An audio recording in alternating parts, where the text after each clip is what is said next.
वसई येथील वालीव परिसरात असलेल्या अंबिका ज्वेलर्सच्या मालकावर प्राणघातक हल्ला झालेला आहे। या ठिकाणी लोक खूप उपस्थित आहेत, पोलीसही या ठिकाणी उपस्थित आहेत आणि जो आरोपी आहे त्याला शोधण्याचा प्रयत्न इथे चालू आहे।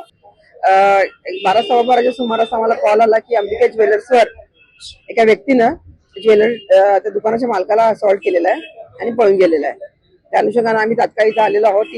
टीम आलेली आमच्या नाकाबंदी लावण्यात आलेली आहे। ज्वेलर्सचे मालक कालू सिंग हे इंजुर्ड आहेत, त्यांना हॉस्पिटल ऍडमिट केलेलं आहे, आउट ऑफ डेंजर आहेत। पुढील तपास सुरू आहे। नक्कीच आपण याची चौकशी करून आरोपींना अटक करू। मॅडम, त्याच्यावरती हल्ला झाला त्याचं नाव काय? कालू सिंग। मॅडम, काय माहित पडलं का प्राथमिक काय? काही दुकानातून गेले नाही असं प्राथमिक माहिती समजते। आता कालू सिंग त्याबद्दल डिटेल माहिती देतील। कुठे काय रायव्हलरी वगैरे आहे का त्याचा देखील आम्ही शोध घेत आहोत। अजून काही विशेष माहिती मिळालेली नाहीये। नक्की देऊ आम्हाला, तुम्हाला माहिती देऊ आम्ही।